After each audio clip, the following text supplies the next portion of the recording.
예, 같이 기도하고 하나님의 말씀 배우겠습니다. 자, 하나님 감사합니다. 이렇게 수많은 사람 중에 저희를 먼저 불러 구원해 주셔서 감사드립니다. 어린 나이에, 젊은 나이에, 이 아름다운 나이에 구원해 주신 하나님의 분명한 뜻이 있다고 알고 있습니다. 그 하나님의 선하신 그 뜻대로 살아갈 수 있도록 도와주시옵소서. 지난 한 주간 대집회로 인도해 주셨습니다. 이번 집회를 통해서 구원 받으신 분들 주님의 교제에 함께 거할 수 있도록 도와주시고, 아직 구원에 이르지 못한 분들 앞으로 계획되어 있는 말씀을 통해서, 집회를 통해서 하나님의 큰 사랑을 깨닫도록 도와주시옵소서. 하나님의 아름다운 청년들과 함께 오후 교제 나눕니다. 또 함께 나누는 말씀과 교제를 통해서 우리 주님을 더욱 사랑하게 도와주시옵소서. 교제의 모든 시종을 주님께 의지드리며 예수님 이름으로 기도드렸습니다. 아멘. 예, 골로새서 찾겠습니다. 골로새서 3장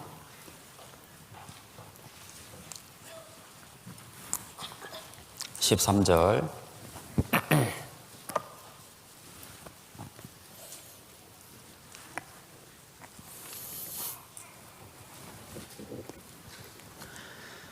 골로새서 3장 13절.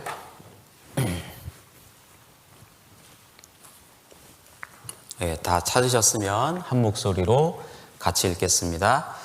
누가 내게 혐의가 있거든 서로 용납하여 피차 용서하되 주께서 너희를 용서하신 것 같이 너희도 그리하고. 예. 자, 다시 한번 인사드리겠습니다. 안녕하세요. 예, 반갑습니다.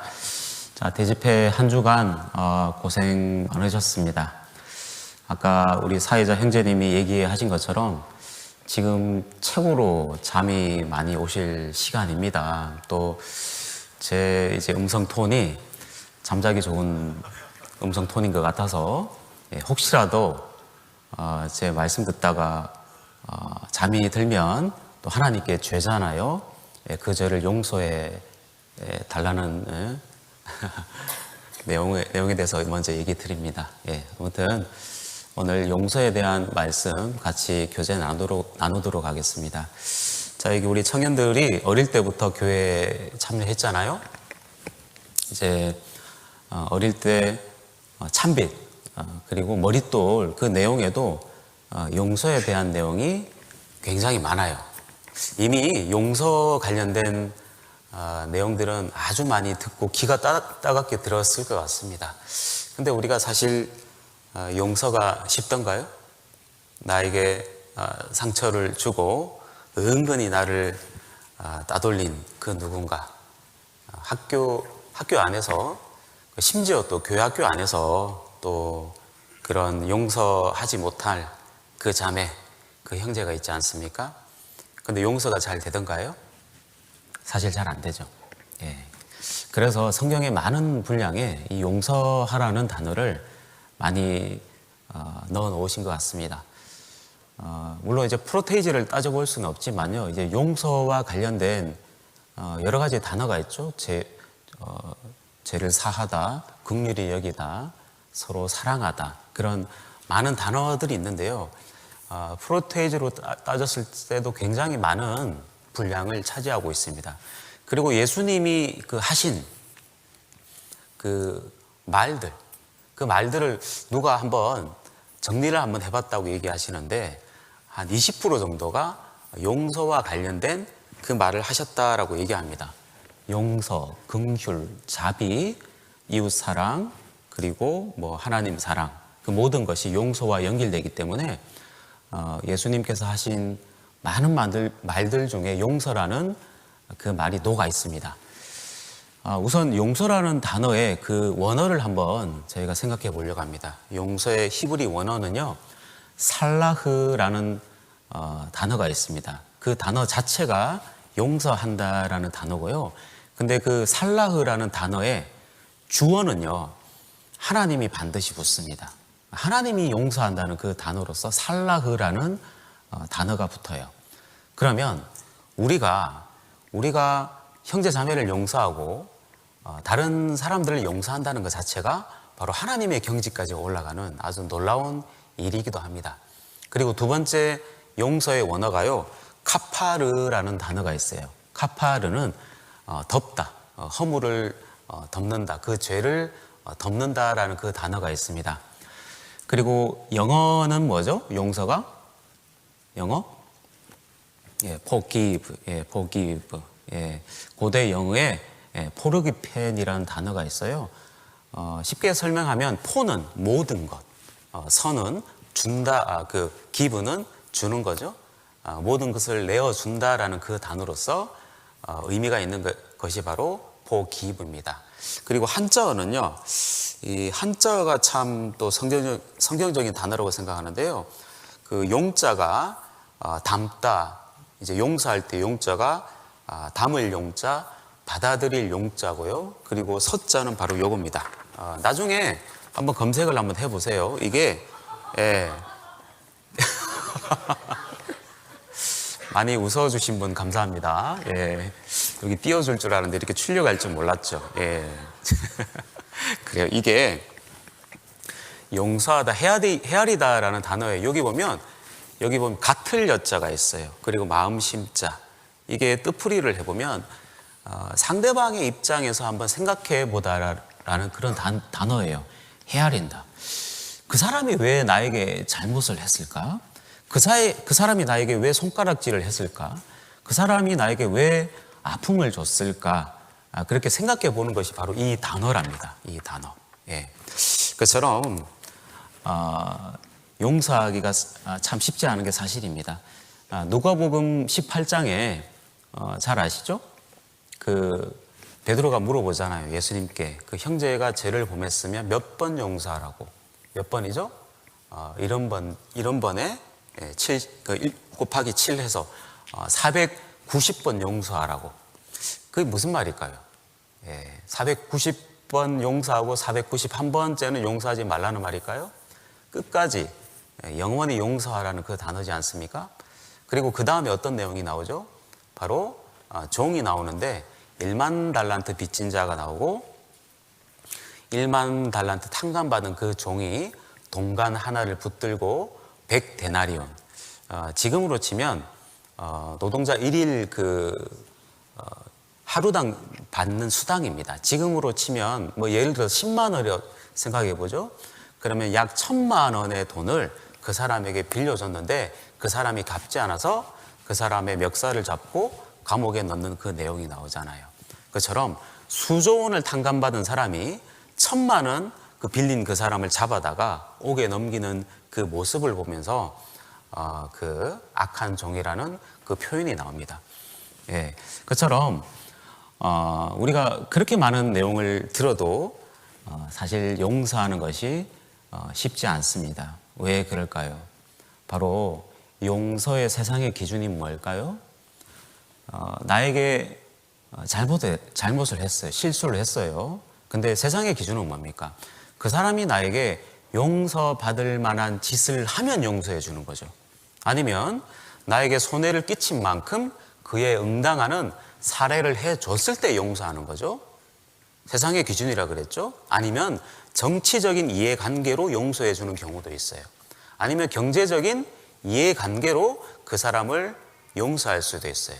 근데 성경은 뭐라고 얘기하고 있습니까? 뭐라고 얘기하고 있죠? 다시 볼까요? 주께서 너희를 용서하신 것 같이 용서하라. 그처럼 우리는 세상의 기준으로 사는 사람들이 아니죠. 바로 하나님의 말씀의 기준으로 살아가는 사람입니다. 그처럼 그 사람이 나한테 용서받을 짓 했으니까 내가 용서한다. 그 자매가 나한테 머리 쑤그리고 막 이렇게 하니까, 아니면 나한테 잘못했는데 밥을 10번 사준다. 그렇게 했으니까 내가 용서한다. 그게 아니고요. 주께서 나를 용서하신 것 같이 다른 형제 자매를 그리고 다른 사람을 용서하라고 얘기하고 있습니다. 자, 그러면 성경적으로 용서를 해야 될 5가지 이유에 대해서 제가 얘기 드리겠습니다. 자, 첫 번째, 그 전에요. 결국 용서는요, 나를 위해서 용서하는 겁니다. 그리고 주님을 위해서 용서하는 겁니다. 자, 저를 한번 따라해 보세요. 저를 따라합니다. 나를 위해서 용서하자. 자, 한 번 더요. 나를 위해서 용서하자. 주님을 위해서 용서하자. 예, 그처럼 자, 오늘 말씀 들어보면요, 아마 정말 나 자신을 위해서라도 내가 용서해야 되겠다. 정말 우리 주님을 위해서라도 내가 용서해야 되겠다. 그런 마음이 우리 각자의 마음에 심어졌으면 좋겠습니다. 자, 5가지 이유, 용서할 5가지 이유. 첫 번째, 나를 위한 겁니다. 용서를 하지 않으면 내가 미움이라는 감옥에 평생 갇히게 돼요.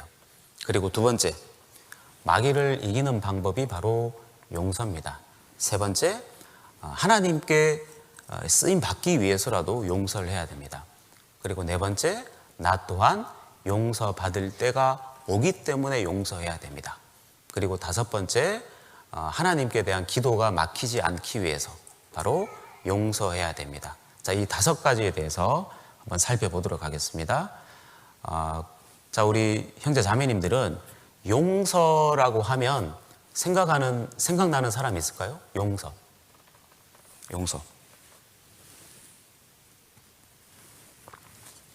생각나는 사람 없으세요? 용서. 저는 요셉이 바로 생각이 났거든요. 자, 요셉에 대해서 한번 생각해 보겠습니다. 자, 창세기 50장 보겠습니다. 17절.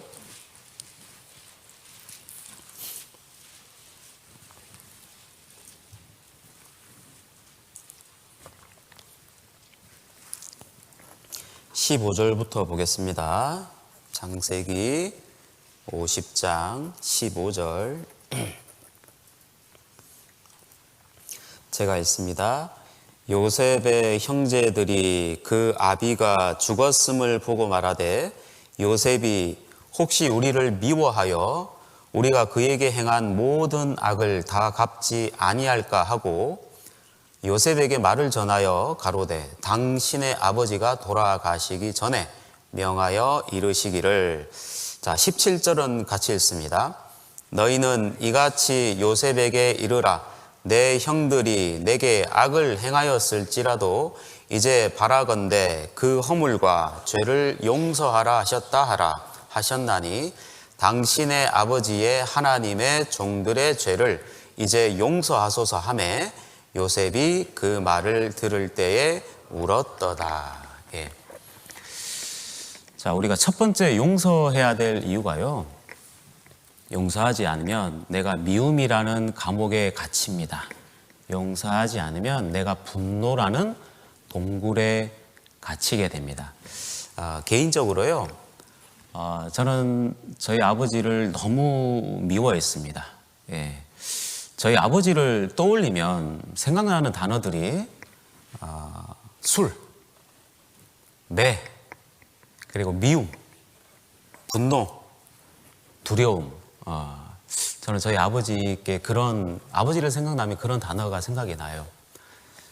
제 기억 속에 한 11살 때부터 그때부터 아버지를 정말 죽일 정도로 정말 아버지를 너무너무 미워했습니다.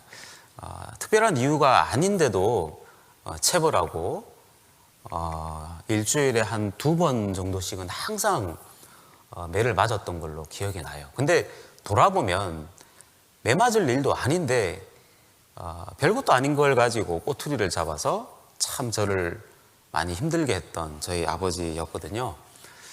그래서 참 저희 아버지가 용서하기 정말 힘들었어요. 11살 때부터로 기억납니다.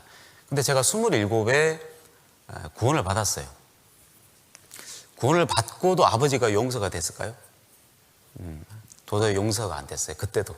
근데 27부터 구원받은 이후에 저희가 많은 말씀들을 들으면 용서라는 단어가 항상 나오지 않습니까? 그런 말을 많이 들어도 아버지만은 용서가 잘 안 됐어요. 그러다가 제가 첫째 아이를 낳고 한 30살쯤에요. 제가 아버지한테 물어봤어요.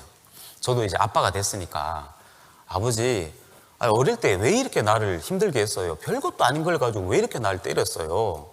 물어보니까 제 아버지가 하시는 말, 내가 언제 그랬냐? 제가 그 말을 듣고 그냥 아무 말 없이 그냥 씩씩거리면서 그냥 집으로 가버렸습니다. 예, 얼마나 제가 화가 나든지. 맞은 사람은 기억하는데 때린 사람은 기억을 못하구나. 참 정말 또 나름 또 아버지를 용서해 보려고 했는데 참 아버지가 용서가 안 되더라고요. 근데 시간이 흘러서 아버지는 34살에 제가 34살 되던 때 소천하셨어요. 예, 참 안타까운 일이지만 이제 어머니는 바로 전도했는데 아버지에 대한 미움이 너무나 컸기 때문에 또 너무 또 이제 거부하고 싫은 내색을 하셨기 때문에 전도가 참 더디됐어요. 근데 병을 얻고 그때부터 마음이 급하니까 전도를 하긴 했습니다. 다행히도 제가 34살이 되던 해 아버님이 다행히 구원을 받았어요. 그리고 얼마 있지 않아서 이제 아버지는 소천하셨어요. 근데 아버지가 소천했는데도 불구하고 제가 아버지가 용서됐을까요? 참 제가 부끄러운 간증이지만 아버지가 용서가 안 되더라고요. 이미 떠나신 분인데도. 왜냐하면 서로 좀 마음을 터놓고 얘기할 수 있는 기회가 없었거든요. 그런 마음의 응어리를 계속 가지고 있었어요. 그러다가 이제 41살에 전도인이 됐는데, 자, 전도인이 되면 지금처럼 용서하라는 그 말을 할 수밖에 없잖아요. 그리고 국률이 여겨라, 뭐 서로 사랑해라 이런 제가 이제 설교를 하는데 그 설교 단상에 설 때마다 너무나 부끄러운 거예요. 여전히 제 마음속에 아버지를 용서하지 못하는 그 마음이 있었어요. 그래서 이제 전도인이 된 그 연말쯤에 진짜 하나님 아버지께 기도하면서 돌아가신 저희 아버지를 제 중심으로, 마음으로 저희 아버지를 용서했어요. 자, 그러면요, 보세요. 횟수를 따져보죠. 제가 11살 때부터 저희 아버지를 미워했어요. 그리고 41살이 될 때까지 아버지를 여전히 미워하고 있었어요. 그러면 30년의 세월 동안 저는 미움이라는 감옥에 갇혀 있었어요. 30년 동안 분노라는 감옥에, 분노라는 동굴에 갇혀 있었어요. 그래서요, 우리가 용서하지 않으면요, 우리 스스로가 미움이라는 감옥에 들어가는 것하고 똑같아요. 그 형제를 중심으로 용서하지 않으면 내 스스로가 분노라는 동굴에 스스로 걸어 들어가는 것하고 똑같아요. 자, 그처럼, 자, 금방 읽었던 내용을 한번 다시 볼까요? 자, 17절, 15절 다시 보세요. 요셉의 형제들이 그 아비가 죽었음을 보고 말하되 요셉이 혹시 우리를 미워하여 우리가 그에게 행한 모든 악을 다 갚지나 않아야 할까 하고. 예. 자, 이 내용은 뭡니까? 바로 요셉의 아버지 야곱이 돌아가실 때가 됐어요. 이제 죽을 때가 다 됐어요. 이제 그러니까 자기 형들이 무서운 거예요. 그 아버지가 살아 계시기 때문에 요셉이 형들에 대한 복수를 미루고 있다고 생각하고 있는 거예요. 그래서 아버지를 빌미로 16절에 요셉에게 말을 전하여 가로되 당신의 아버지가 돌아가시기 전에 명하여 이르기를 너희는 이같이 요셉에게 이르라 내 형들이 내게 악을 행하였을지라도 이제 바라건대 그 허물과 죄를 용서하라 하셨나니 당신의 아버지의 하나님의 종들이 죄를 이제 용서하소서 하매 요셉이 그 말을 들을 때 울었더라. 자, 지금 형들은 누구 핑계를 대고 있죠? 아버지 핑계 대고 이제 요셉한테 당신의 아버지 야곱이 형들을 용서하라고 했다고 전해주라라는 거예요. 근데 요셉이 나중에 뭐라 그랬죠? 울었다고 그랬어요. 울었어요. 요셉이 왜 울었을까요? 요셉은 이미 형들을 이미 마음의 중심에서 용서했는데, 근데 형들은 뭐예요? 형들은 여전히 두려움에 떨고 있는 거예요. 여전히 죄책감에 떨고 있는 거예요. 형들은 동생이 복수할까 봐서 나름의 어떤 죄책감이라는 감옥에 갇혀 있는 거예요. 그 분노를 받지 않을까, 그 두려움이라는 그 동굴에 갇혀 있는 거예요. 근데 안타깝지만 요셉은 이미 형들을 용서했어요. 그럼 한번 나이를 한번 따져볼까요? 횟수를 한번 따져볼게요. 요셉은 17에 노예로 이집트의 형들에 의해서 이집트로 팔려갔어요. 그럼 13년을 그 갖은 고초를 겪었죠. 그러다가 나이가 30살이 될 때 총리가 됐습니다. 그리고 7년 풍년, 그리고 2년 흉년이 지난 이후에 39살이 되던 해 이제 형들을 만났어요. 그 다음에 이제 형들과 만나고 뜨겁게 용서를 했죠. 그런 다음에 야곱이 17년 동안 이 이집트에서 살았어요. 그러면 지금 이 요셉의 나이가요, 계산을 해보면 56세, 56이라는 그 나이가 나와요. 그러면 횟수로 따져보면 뭐죠? 17살입니다. 17살에 팔려 나갔어요. 그리고 지금 이 시점에 몇 살이라 그랬죠? 56이에요. 횟수로 따져보면 40년이에요, 40년. 그럼 한번 생각해 봅시다. 만약에 요셉이 56세가 될 때까지 용서하지 않았다면 요셉은요, 미움이라는 감옥에 갇혀 있었을 거예요. 형들을 용서하지 않았다면 분노라는 이 동굴에 갇혀 있었을 거예요. 근데 이미 요셉은 형들을 이미 용서했죠. 문제는 뭡니까? 그 상대방. 그러니까 우리가 생각을 잘 하셔야 돼요. 용서를 하고 용서를 받고 똑같아요. 용서를 하는 사람은 용서하지 않으면 미움과 분노의 동굴에 갇히게 되고, 그 상대방은 뭐예요? 잘못을 했잖아요. 죄책감이라는 동굴에 갇히게 되는 거예요. 근데 요셉은 이미 용서했단 말이죠. 근데 형들은 뭐예요? 여전히 죄책감이라는 감옥에 갇혀 있는 거예요. 한번 앞을 한번 돌아가 볼까요? 42장 볼게요. 42장 21절.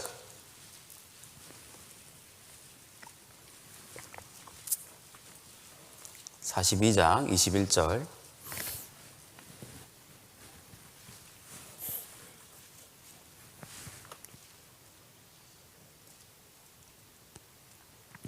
(42장) 21절 같이 읽습니다. 그들이 서로 말하되 우리가 아우의 일로 인하여 범죄하였도다. 그가 우리에게 애걸할 때에 그 마음의 괴로움을 보고도 듣지 아니하였으므로 이 괴로움이 우리에게 임하도다. 예. 자, 시계를 거꾸로 돌려서요, 바로 요셉이 총리가 되고 이제 요셉이 이제 39살이 됐을 때의 형들을 제외합니다. 자, 그때 가나안 땅에 살고 있던 형들이 곡식을 구하려고 이집트로 요셉을 찾아왔죠. 찾아왔는데 그 요셉이 어떻게 했습니까? 감옥에 가뒀잖아요. 스파이다, 정탐이다. 감옥에 갇히고 나서 형들이 이런 말을 하고 있는 거예요. 그들이 서로 말하되 우리가 아우의 일로 인하여 범죄하였도다. 그가 우리에게 애걸할 때 그 마음의 괴로움을 보고도 듣지 아니하였으므로 이 괴로움이 우리에게 임하도다. 예. 자, 형들은요, 이미 마음에 그 숨은 죄가 있는 거예요. 동생이 애걸복걸을 하면서 살려달라고 빌고 막 울고불고 했던, 팔려가지 않으려고 막 발버둥을 치던 그 요셉의 모습이 다 마음속에 다 담고 있던 거예요. 그래서 물론 동생을 미워했지만 동생을 팔아넘긴 그 죄책감, 그리고 그 미안한 감정, 이게 살인죄하고 똑같은 죄잖아요. 그 죄악을 그대로 품고 있는 거예요. 억지로 애써서 숨기고 있었던 거예요. 그게 이제 다 드러나는 거예요. 감옥에 갇히다 보니까 우리가 그에 상응하는 보응을 받는 거다. 그래서 우리는 용서해야 됩니다. 그러면 요셉은 언제 용서했을까요, 형들을? 언제? 제가 추정해 보건데 요셉은 형들에게 팔리고 나서 얼마 안 돼서 아마 형들을 이미 중심으로 용서했다고 생각이 됩니다. 성경에는 요셉을 뭐라고 평가하고 있죠? 하나님께 대하여 형통한 자, 하나님의 신이 함께하는 자라는 그 평가가 있어요. 그래서 요셉은요, 이집트에 자신을 팔았던 존재가 자기 형들이 아니고 이건 하나님이 하신 일이다 그랬기 때문에 이미 17살 때부터 요셉은 형들을 이미 용서했어요. 자, 횟수를 생각해 보라고 그랬죠. 40년입니다. 40년. 그 40년의 세월 동안 요셉은 용서를 했기 때문에 스스로 그 미움이라는 감옥에서 걸어 나왔어요. 스스로 분노라는 동굴에서 걸어 나온 거예요. 그래서 40년 동안 요셉은 하나님의 임재를 경험했고요, 하나님의 은혜를 경험했고요, 하나님이 함께 하심을 경험했어요.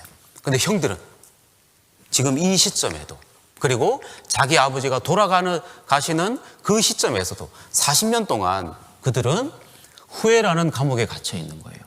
죄책감이라는 동굴에 갇혀 있는 거예요. 어때요?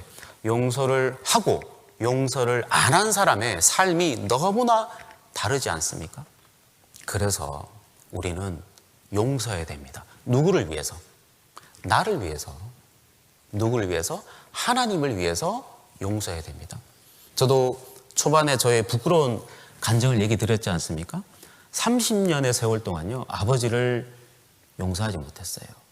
그래서 제가 전도인이 되고 이 설교 단장에서 용서하라, 긍휼히 여겨라, 서로 사랑하라는 이 말을 제가 내뱉지만 제 중심으로는 그게 제대로 아멘이 안 되더라고요. 그래서 저 또한 돌아가신 저희 아버지께 대한 제 중심으로 아버지를 용서하니까 그제서야 제가 미움이라는 감옥에서 스스로 걸어 나왔어요. 분노라는 동굴에서 스스로 걸어 나왔어요. 그래서 우리는 용서해야 됩니다. 용서해야 용서하는 자에게도 이득이고 또 용서받는 자에게도 이득입니다. 그래서 우리는 나를 위해서, 우리 주님을 위해서라도 용서해야 됩니다. 그리고 두 번째, 용서는요, 바로 마귀를 이기는 도구입니다. 자, 로마서 12장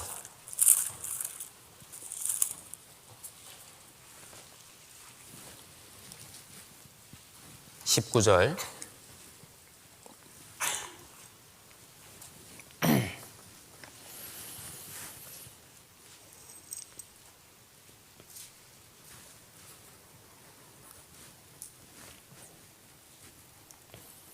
로마서 12장 19절 제가 있습니다. 내 사랑하는 자들아, 너희가 친히 원수를 갚지 말고 진노하심에 맡기라. 기록되었으되 원수 갚는 것이 내게 있으니 내가 갚으리라고 주께서 말씀하시니라. 내 원수가 줄이거든 먹이고 목마르거든 마시우라.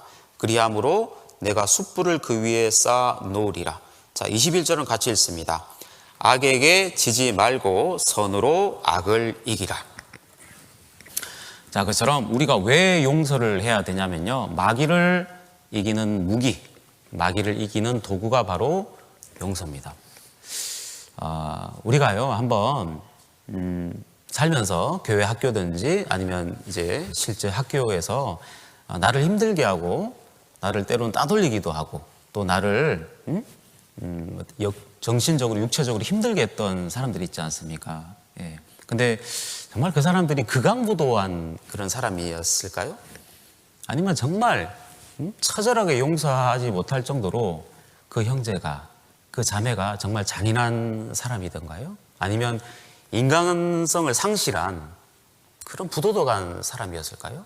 근데 저희가 조금만 돌아보면요, 용서 못할 사람은 없다라는 거예요. 정말 그 사람이 나에게 잔인할 정도로 큰 제약을 저질렀을까요? 그건 아니라는 거죠. 근데 그 뒤에 누가 역사하고 있을까요? 그 뒤에 바로 마귀입니다. 마귀가 사실 부추기는 거예요.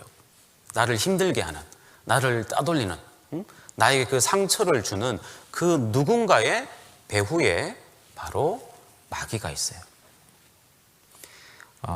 남아프리카 공화국에 넬슨 만델라라는 대통령이 있어요. 아주 전 세계적으로 위대하고 존경을 받는 그 한 분입니다. 자, 남아프리카 공화국이 그 당시에 아파르트 헤이트라는 정책이 있었어요. 이게 뭐냐면 인종 차별 정책이에요. 10%의 백인들이 다수의 90% 이상의 흑인들을 다스리기 위한 그 정책으로 아파르트 헤르트라는 그 차별 정책을 썼습니다. 그게 1945년부터 1948년부터 94년도까지 약 45년에 걸쳐서 그런 인종 차별 정책이 있었어요. 근데 그 차별 정책에 맞서서 싸웠던 인물이 바로 넬슨 만델라라는 그 대통령입니다. 자, 그분은 그 차별 정책에 맞서서 싸우다가 결국 27년 동안 감옥에 투옥이 됐어요. 27년의 세월 동안. 자, 그러면 그 투옥 그 생활을 하는 중에 그 가족들은 더 이제 힘든 시간을 보냈어요. 차별은 더욱 심해졌고, 그리고 만델라 대통령의 어머니가 돌아가셨을 때도 잠시 출소해서 장례식을 그래도 갈 수 있게끔 배려해 줄 수도 있는데 그러지도 않았어요. 그리고 만델라 대통령의 큰아들이 교통사고로 죽었어요. 죽어서 장례를 치러야 되는데 그때도 나가지 못하게 했어요. 아무튼 한번 나중에 그 자료를 좀 찾아보시면 알겠지만요. 그 수감 생활 동안 정말 모진 고문과 그 고통을 겪었어요. 그래서 27년 만에 이제 그분이 나왔습니다. 그 억울한 그 차별 정책을 이제 폐지를 하고 나왔어요. 그리고 그분이 보통이었으면 어떻게 했을까요? 그런 분노, 자기가 받은 고통을요, 똑같이 이 백인들에게 돌려주려고 하지 않을까요? 근데 만델라 대통령은 그러지 않았어요. 그는요, 뭐라고 얘기했냐면, 과거를 복수로 해결하면 나라는 무너진다라고 그랬어요. 그래서요, 진실화해위원회를 열어가지고, 만들어가지고, 실제로 잘못을 한 분들은 잘못을 한 대상자에게 용서할 수 있는 기회를 주고, 또 이 용서를 할 그 사람에게도 용서할 수 있는 그 기회를 만들어줬어요. 결국 큰 분란 없이, 큰 내전 없이 남아프리카 공화국이 발전하게 된 계기가 됐던 사람이 바로 넬슨 만델라입니다. 자, 그처럼 우리는 이 마귀를 이길 수 있는 그 도구가 바로 용서입니다. 자, 19절 볼까요? 19절 다시 같이 읽겠습니다. 내 사랑하는 자들아, 너희가 친히 원수를 갚지 말고 진노하심에 맡기라. 기록되었으되 원수 갚는 것이 내게 있으니 내가 갚으리라고 주께서 말씀하시니라. 예. 자, 누가 나에게 잘못을 했어요. 그럼 이 세상은 뭐예요? 세상의 기준은 뭐예요? 복수혈전이잖아요. 이 사이다처럼 우리 영화나 드라마 어때요? 이제 주인공을 힘들게 하고 막 상처를 주고 아프게 했던 그 사람이 나중에 그 주인공이 아주 힘이 세져가지고 권력을 얻고 사이다처럼 이제 그 사람들을 이제 복수를 하는 것이 짜릿하지 않습니까? 근데 우리는 그리스도인입니다. 성경대로 사는 사람들이지 않습니까? 그 원수를 갚는 권한은 누구에게 있다고요? 원수 갚는 권한은 바로 하나님께 있어요.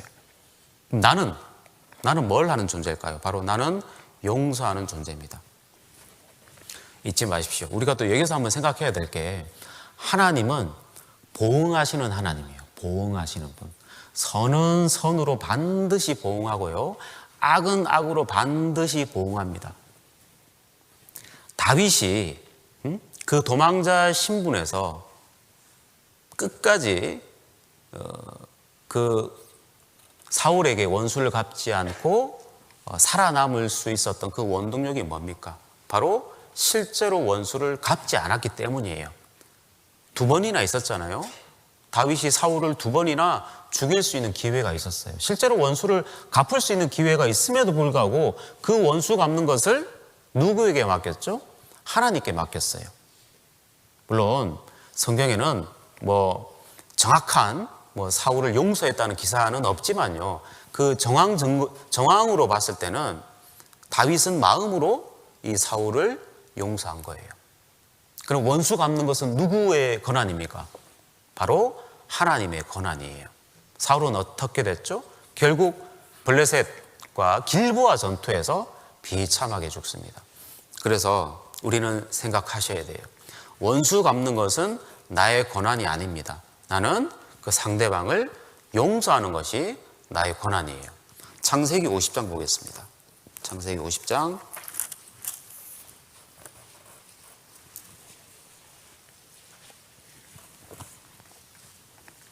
19절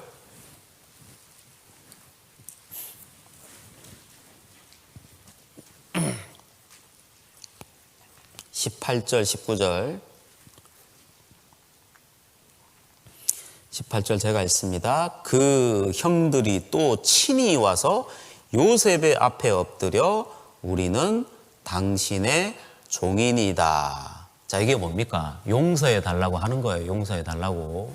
그죠? 원수를 갚지 말라고 요청을 하는 거예요. 당신의 종이 되겠다고. 근데 19절 19절 같이 읽습니다.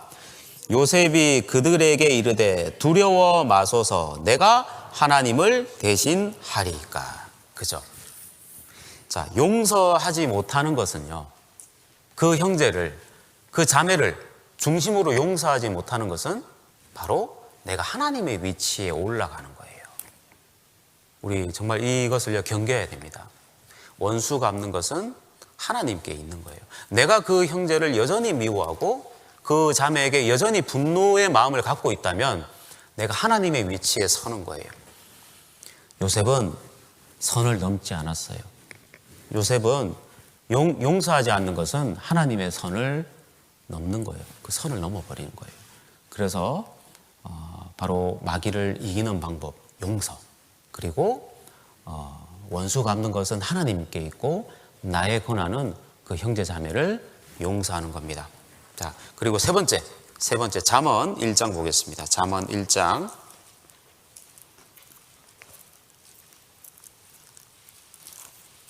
32절.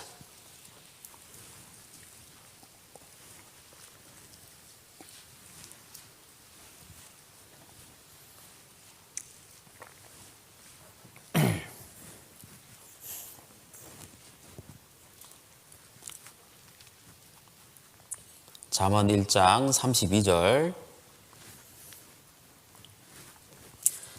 같이 읽겠습니다. 어리석은 자의 태보는 자기를 죽이며 미련한 자의 안일은 자기를 멸망시키려니와. 예. 그리고 세 번째, 왜 우리가 용서를 해야 되냐면요, 용서를 하지 않으면 내가 하나님께 쓰임받지 못해요. 자, 여기 32절에 어리석은 자의 태보는 자기를 죽인다. 예. 자, 과거에 내가 상처받은 것으로 또 누구에게 생각지도 않는 그런 비난과 그 손가락질을 받은 걸로 내가 주저앉아 있어요. 넘어져 있어요. 자빠져 있어요. 그러면요, 하나님께 쓰임을 받을 수가 없어요. 우리가 상처와 비난은 누구에게 많이 받죠? 누구에게? 오랜만에 만나는 친구한테 상처를 받습니까? 아니죠. 가족들에게 받아요. 저도 우리 아버지에게, 가족들에게 상처를 받은 것처럼 우리가 신앙생활을 하다 보면요, 가장 가까이서 지내는 그 형제에게, 그 자매에게 상처를 가장 많이 받아요. 왜? 우리는 천국 가족이니까.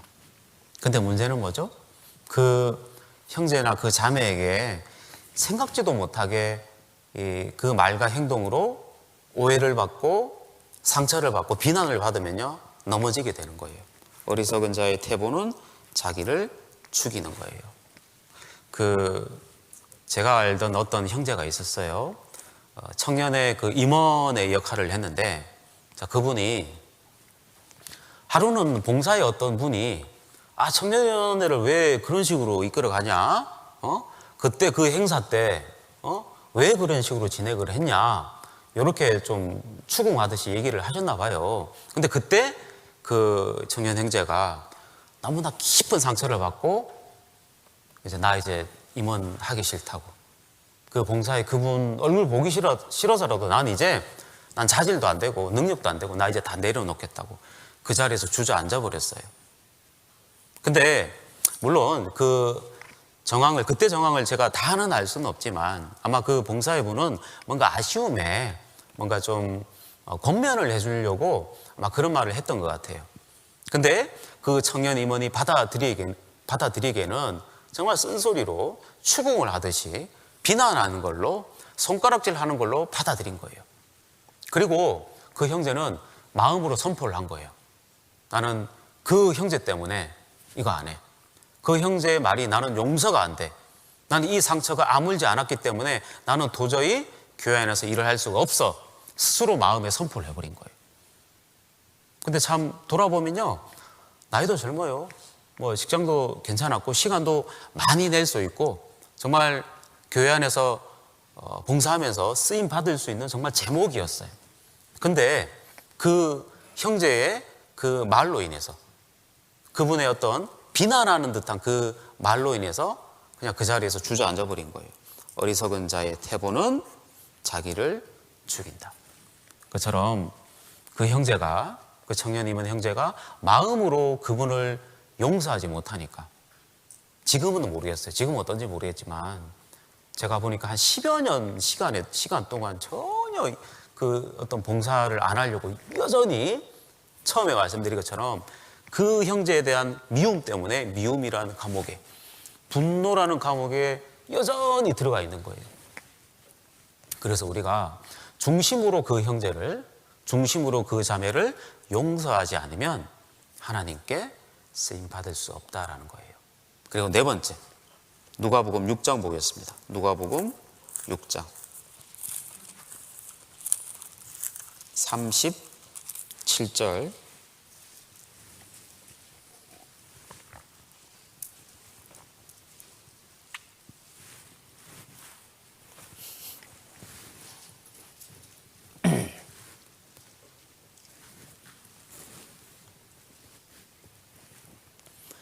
누가복음 6장 37절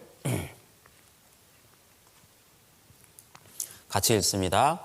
비판치 말라. 그리하면 너희가 비판을 받지 않을 것이요. 정죄하지 말라. 그리하면 너희가 정죄를 치 않을 것이요. 용서하라. 그리하면 너희가 용서를 받을 것이요. 네. 우리가 네 번째 용서해야 되는 이유가요, 반드시 나도 용서받을 때가 생기는 거예요. 자, 여기 완전한 사람이 있습니까? 완전한 사람은 없습니다. 근데 그 완전치 않기 때문에, 또 뒤에서 마귀가 역사하기 때문에 그 형제가, 그 자매가 나에게 상처와 아픔을 줘요. 근데 그때 어떻게 나한테 그럴 수 있냐고 하면서 용서를 못하는 경우가 있잖아요. 근데 돌아보면요, 나도 완전치 않아요. 나 또한 용서받을 때가 있는 거예요. 그래서 금방 아까 읽었잖아요. 37절 끝에 용서하라. 그리하면 너희가 용서받을 것이다. 예. 저도 그랬어요. 저도 정말 그 몇 년에 걸쳐서 마음으로 그 형제를 용서하지 못한 적이 있었어요. 이제 어떤 근무지 이동 때문에 그분이 멀리 다른 지역으로 갔는데도 불구하고 참 그분이 용서가 안 되더라고요. 정말 친하게 지냈었는데 그 관계가 소원해지고 껄끄러워졌어요. 근데요, 물론 잘못은 그분이 먼저 했죠.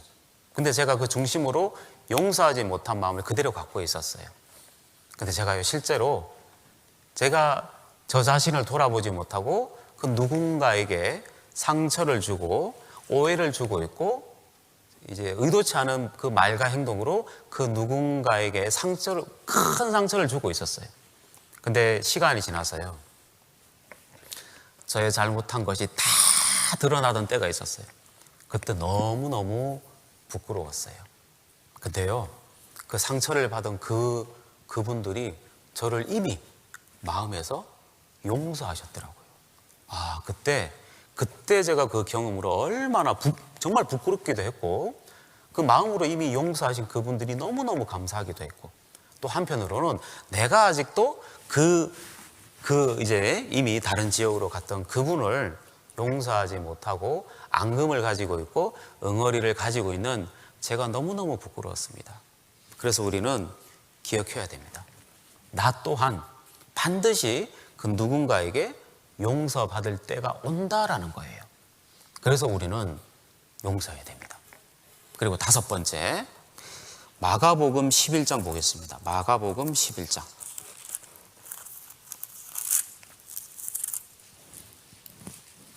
(25절)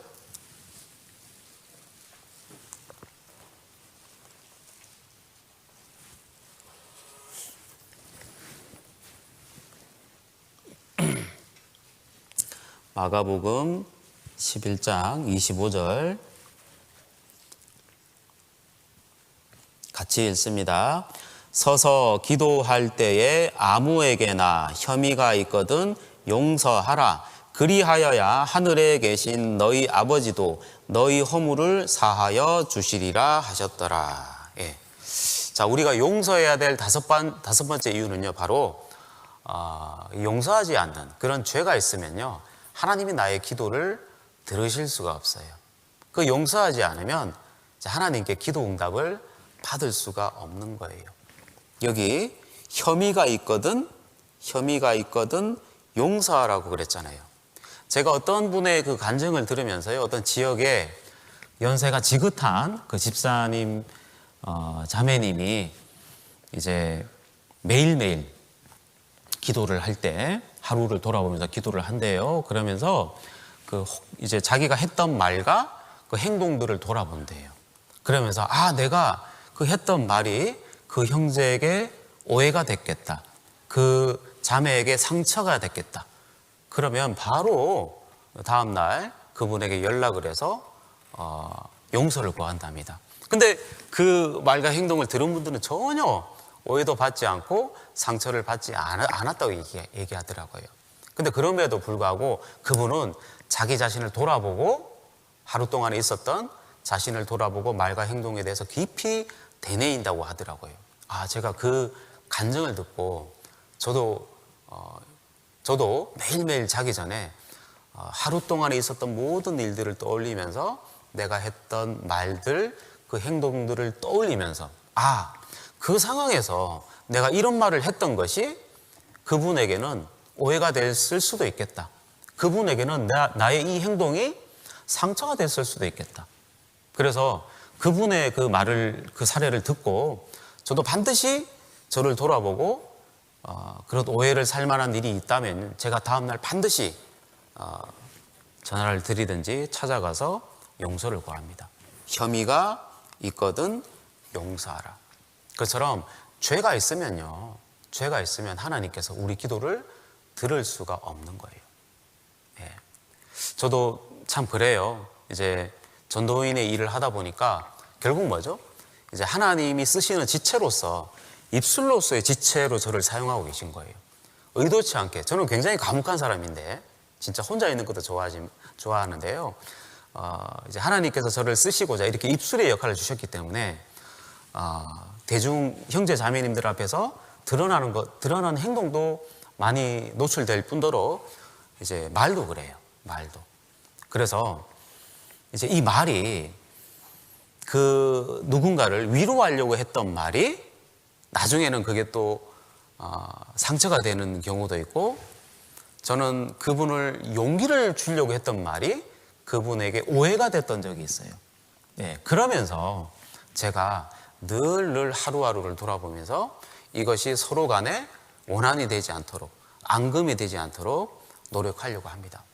그것처럼 우리 형제 자매님들도 매일매일 주무시기 전에 기도하겠지만요, 늘 하루에 있었던 일들을 돌아보면서 나의 이 말이, 나의 이 행동이 그 형제나 자매에게 상처가 됐을 수도 있을 거예요. 그래서 우리는 이제 늘 자기를 돌아보고 하나님께 대한 기도가 막히지 않게 하기 위해서라도 서로 중심으로 용서해야 됩니다. 자, 베드로 전서 4장 보고 마치겠습니다.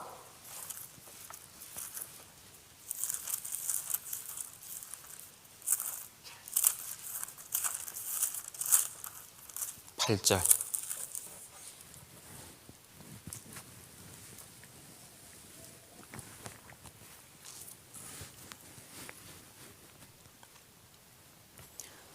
베드로전서 4장 8절 같이 읽겠습니다. 무엇보다도 열심으로 서로 사랑할지니 사랑은 허다한 죄를 덮느니라. 그죠? 사랑은 허다한 죄를 덮는다. 아까 초반에 말씀드렸던 히브리 원어의 카파르라는 단어예요. 사랑은 허물을 덮어요. 이제 제 어릴 때 그 여동생 남매였어요. 이제 여동생이 있는데 어린 이제 형제나 어린 남매들이 보통 뭘 갖고 싸울까요? 뭐 가지고? 네, 먹는 걸로. 네, 저 여동생이랑은 아주 먹는데 아주 진심이어서 엄청 많이 싸웠던 것 같아요. 먹는 걸로. 근데 엄마가 이거 나눠 먹으라고 했는데 동생이 다 먹어버렸어. 용서가 될까요? 안 될까요?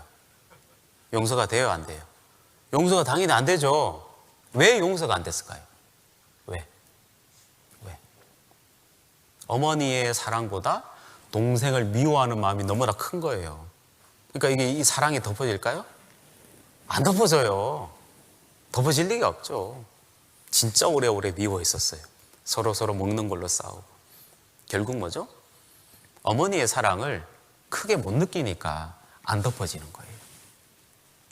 어릴 때는 그럴 수 있어요. 그죠? 근데 나중에 우리 둘 다 이제 다 커서 옛날 이야기 하다가, 우리 둘이 왜 이리 싸웠을까? 정답은 뭐죠? 어머니에 대한 사랑이 없었어요. 어머니에 대한 사랑이 컸다면, 어린 남매겠지만 서로 그 허물과 사랑을 덮어주는 거예요. 그리고 왜 나는 그 형제를 용서하지 못할까? 왜 나는 그 자매의 허물을 덮지 못할까? 내 속에 사랑이 없기 때문에 그래요. 하나님의 사랑이 정말 이렇게 크다면 그 형제 자매의 그런 나에 대한 잘못들이 덮어지는 거예요. 근데 사랑이 없으면 그 형제 자매의 사랑이 덮어지지가 않은 거예요.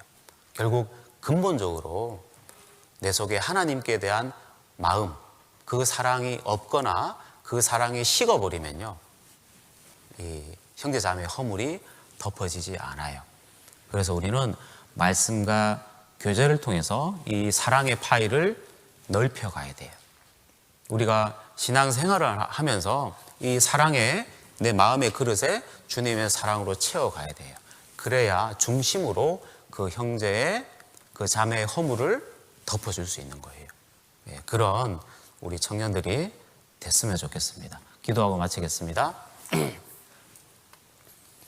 자, 하나님 감사합니다. 오늘은 용서에 대한 말씀을 상고해 봤습니다. 세상적인 기준에서는 용서할 만한 일을 하고 그에 응당한 사례가 있었을 때 용서합니다. 하지만 하나님께서 그 예수님을 보내주셔서 나를 위해서 뜨거운 피를 흘려주신 그 사랑으로 우리의 모든 죄를 다 덮어주셨습니다. 주님의 사랑이 무한하게 컸기 때문에 우리의 그 죄악을 다 덮어주셨습니다. 그 사함을 받은 사람답게, 그 큰 용서를 받은 사람답게 형제의 허물과 그 자매의 죄악을 덮을 수 있는 우리 각자가 될 수 있도록 도와주시옵소서. 용서는 결국 나를 위한 것입니다. 용서는 결국 바로 우리 주님을 위한 것입니다. 우리 각자가 중심으로 형제 자매의 그 허물과 죄악을 용서하는 우리 각자가 될 수 있도록 도와주시옵소서. 예수님 이름으로 기도드렸습니다. 아멘.